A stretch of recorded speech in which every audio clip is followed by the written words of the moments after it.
It's Wednesday, August 14, 2024. I'm Albert Mohler, and this is The Briefing, a daily analysis of news and events from a Christian worldview. We are looking at an absolute clash of worldviews in the 2024 presidential election. We knew that already, but the issues are becoming ever more clear, even if, on the Democratic side, there is a deep resistance to defining the issues at all. As of now, what we know about the Harris campaign, it's basically coming out as we think of positions and principles and policies. It is simply coming out in very small quantities. And even as writers for the New York Times, the Washington Post, and others have noted, at this point, you have a Democratic nominee for President of the United States who appears to be very resistant to being very honest about her positions on the issues. Now, that's not going to last, even as the mainstream media are complicit in trying to help her make that last. A part of the reason it's not lasting the way the Democrats want it to last is because of the fact that there's a vice presidential nominee on the ticket as well, and Minnesota Governor Tim Walz is extremely well known on many of these issues. And the big story there is not just his liberalism. The big story there is his progressive ideology that has come out in terms of his leadership after his party gained a majority in the legislature, and thus he had a more or less full reign.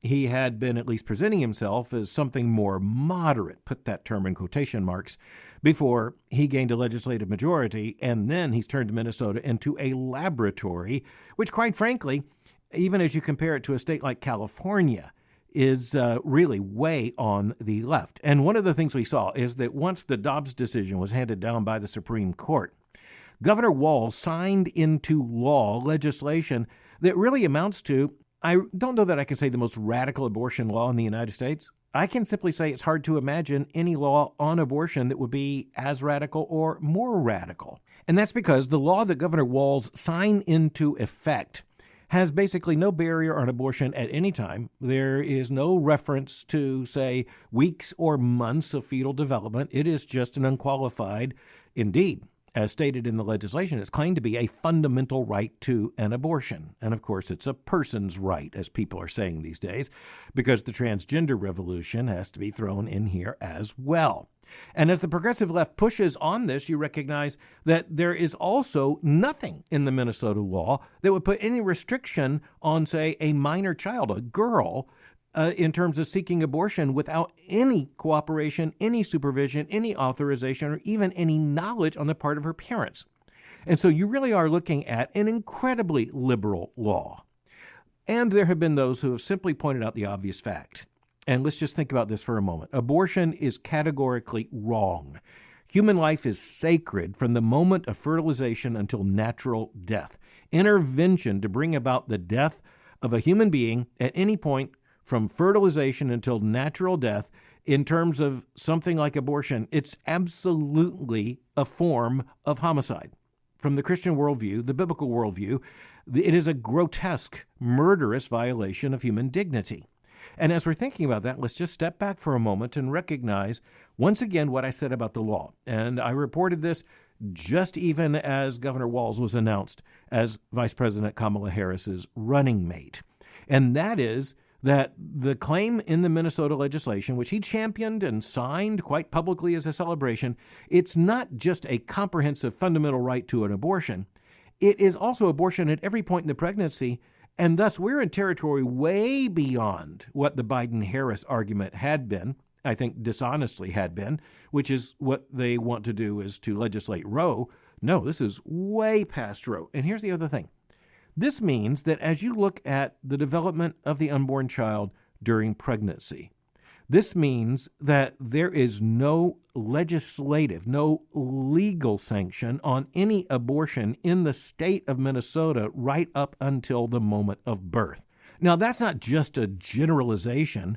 It's a strategic purpose of the law. You look at the law, you recognize it intentionally references no point at which the state of Minnesota, according to this legislation, there is nothing that would allow any kind of limitation on abortion for any reason all the way up until the moment of what's declared to be a live birth.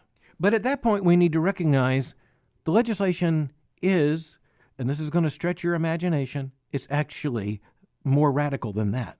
Charles Camosy, who is professor of medical humanities at the Creighton University School of Medicine. He is also a moral theology fellow at St. Joseph's Seminary in New York. He has written an article for the journal First Things in which he makes very clear that the Democratic vice presidential nominee actually supports the right to infanticide. Now, he has documented this. He has proved his case. Absolutely. I want to be very clear in referencing the actual text of the legislation as it was adopted in the state of Minnesota. And what we need to note is that in that legislation, it's not just the words that are remaining, it's the words that were taken out. And the words that were taken out include the word abortion. And so the original text of the law, this would be Minnesota Statute 2022, this would be Section 56, and it's Subdivision 1, Recognition, medical care. The text states, quote, "The born alive infant as a result of an abortion shall be fully recognized as a human person and accorded immediate protection under the law. All reasonable measures consistent with good medical practice, including the compilation of appropriate medical records, shall be taken by the responsible medical personnel to preserve the life and health of the born alive infant." A lot of words there. That's what used to be the statutory language. This is the statutory language as a result of the action of the legislature as signed into law by Governor Tim Walz. And so now the word abortion is taken out. Indeed, the words as a result of abortion stricken out. And at the end of the language, the words to preserve the life and health of the born alive infant taken out. And instead, it simply says now to care for the infant who is born alive. Now, we need to notice what has happened there. What has happened is that the statutory language requiring medical personnel to seek to preserve the life and health of the born alive infant, that's not taken out. And so there is no statutory requirement that there be an effort to preserve the life and health of the infant. And of course, this would include infants who are born alive in the course of an abortion. And authorities there in the state of Minnesota very helpfully have made clear, because the records are kept, that there have been infants born alive in late-term abortion in the state of Minnesota.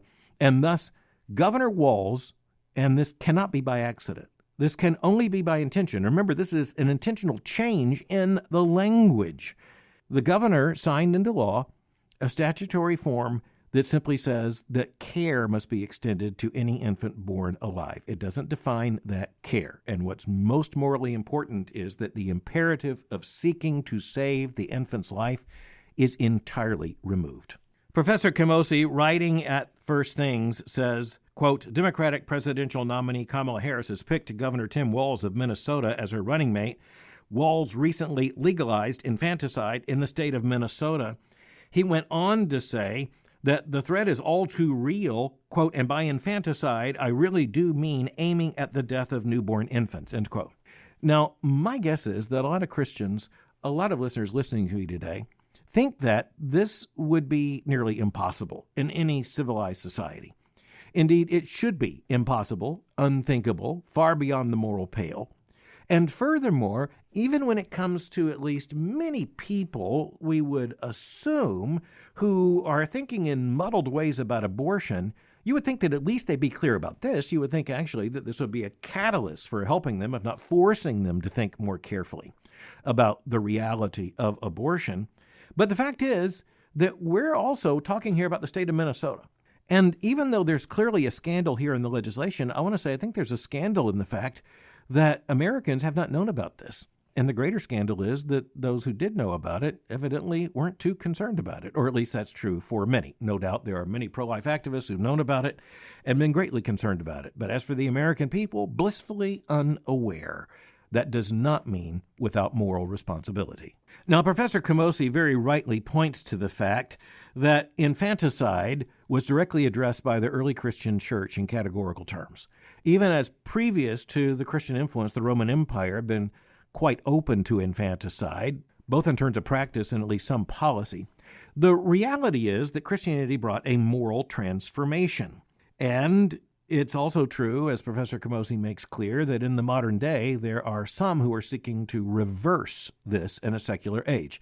They're seeking to reverse not only the legal statements, but they're seeking to reverse the moral instinct when it comes to revulsion against infanticide. There are some modern medical ethicists, as hard as this is for many people to believe, who actually openly endorse infanticide as a moral option. Again, what that means is the deliberate killing of a human infant. Seeking to explain the meaning of the Minnesota legislation, Professor Camosy writes that all this, quote, brings us to Tim Walz, now the Democratic nominee for vice president, and his legalization of infanticide in Minnesota. He goes on, quote, in 2023, Walz supported an omnibus health bill that radically changed his state's abortion law. This health bill, in a callback to the ancient practice of abandoning newborns, intentionally and explicitly legalized the denial of life-saving medical care to infants born alive after botched abortions. State law, says the professor, quote, used to explicitly protect these babies, but Walz and his supporters changed it, insisting that references to abortion be removed and that medical care be changed to mere care. In addition, he writes, quote, while the original law required medical personnel to preserve the life and health of the born alive infant, the Walz-supported change struck that whole line. It now requires medical personnel merely, quote, to care for the infant who is born alive, end quote. The goal and substance of that care absolutely not defined. Now, keep this in mind as you understand that the great media strategy is to present Governor Walz as America's dad. I'm going to return to that theme in another edition of The Briefing, because I want to point out the Democrats have tried this before.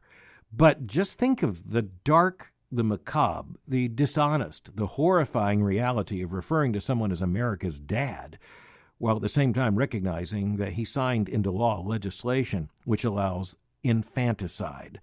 And this is the weird thing. It's the frightening thing, the absolutely horrifying thing about our age. You have someone who can be presented as so avuncular, so energetic, so positive. Remember, he's the one who said the Democratic ticket was going to bring back the joy. But when you're talking about joy and then you talk about infanticide, you recognize that something fundamental has gone wrong here. There is a basic dishonesty here that covers an even more basic evil, a fundamental evil. So again, just to clarify, the term infanticide means any action, positive or negative. So this could mean also just declining to extend care. The Christian worldview would say that's equally morally culpable as a direct act, either directly or indirectly, acting or not acting so as to bring about the goal of the death of the infant. That's what infanticide is. And even as we think about infanticide in terms of the state of Minnesota here and the moral responsibility of its governor, Tim Walz, in signing that into law, we also need to recognize that when we are looking at this issue, it's not limited to this governor, it's not limited to this state. This is going to have to prompt an investigation on the part of Christian citizens. You would like to think at least just morally sensitive, morally aware citizens in states to consider what the law is in their own state. But again, this goes back to the basic radicalism of the law signed into effect after Dobbs by Governor Tim Walz of Minnesota. The issue here is the moral status of babies, in this case, born alive. But there's another context in which the sanctity and dignity of babies born even early, premature babies, it is also a matter of grave and important urgency, moral consequence for Christians, and that's why we need to look at a major report. It's a major investigative study published in the Wall Street Journal just in recent days. The reporter is Liz Essley Whyte.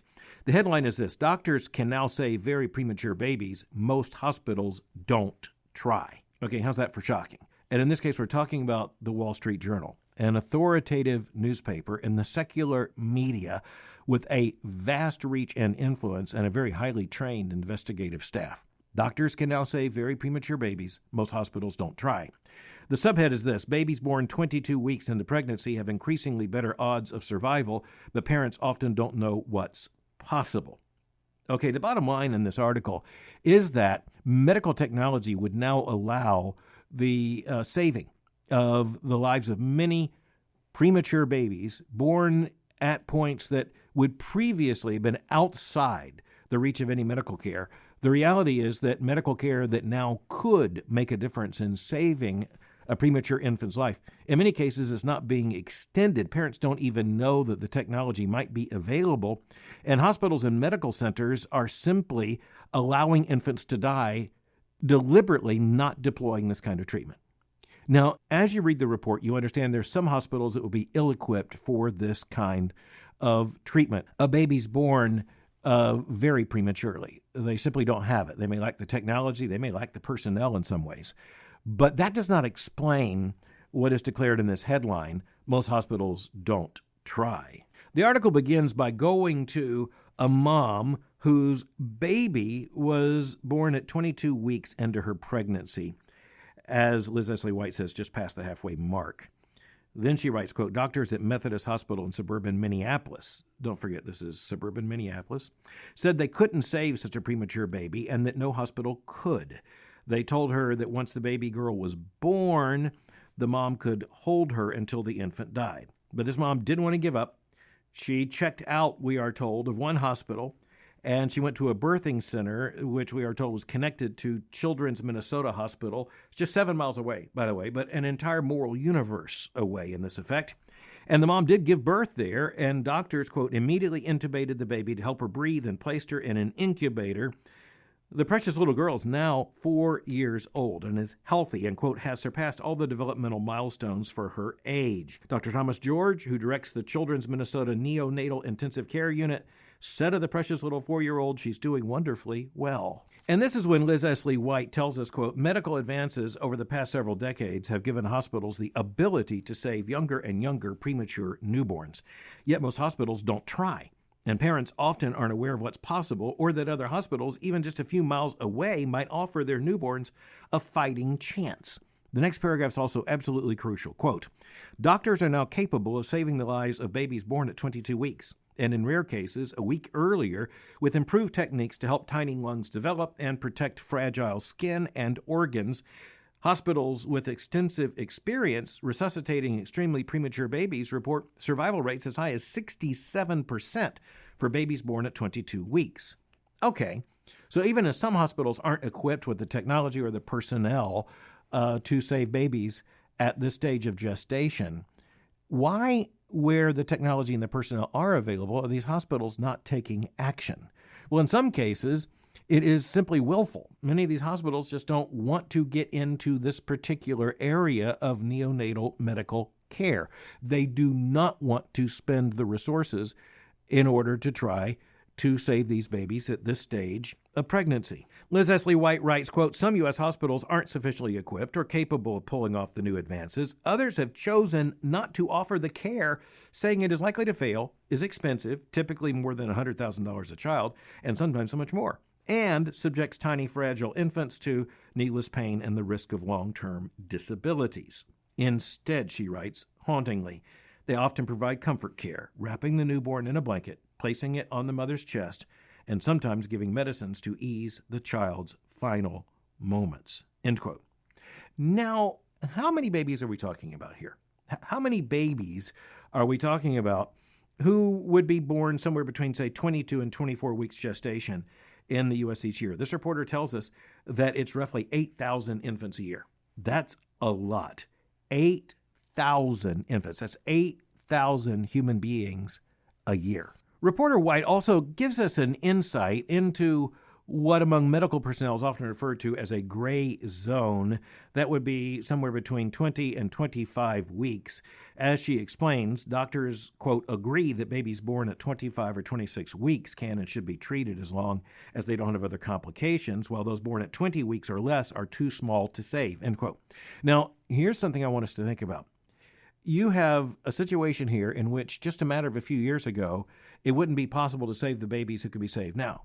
Just a couple of decades before that, it would have been unthinkable that they could save the babies they were saving a matter of, say, a decade ago. Liz Essley Whyte, by the way, very rightly points to the death of a premature baby boy born to Jacqueline Kennedy when President Kennedy was in the White House, and the fact that medical personnel then basically knew nothing of what is now known, lacked the technologies that we now have even at, say, just a basic hospital when it comes to premature birth. So this really is a modern revolution in medicine. And by the way, it's like every other revolution in medicine connected to every other revolution in medicine.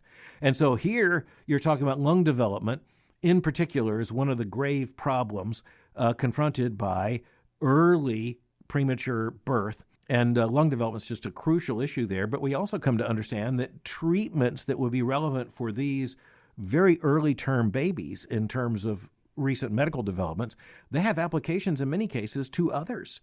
And that's just the way medicine works. And so there's something more going on here than just a question of technology and personnel, even just a question of policy. Speaking of pushing the limits back, the article cites Dr. Edward Bell, a neonatologist at the University of Iowa Hospital, who said, quote, "Through my career of more than 40 years now, we've seen the limit of viability move about a week every 10 years. We've done what we thought was never going to be biologically possible," end quote. So this is very good news. The technology here, very good news. And we have every expectation that there will be a pushing back on the term of pregnancy, such that at earlier and earlier points of development, you can have babies saved. There are also just horrifying realities revealed in this investigative report. For one thing, in some medical centers, you are having doctors refuse to extend this kind of care, even if the baby is just, say, 3 or 4 days outside of the envelope.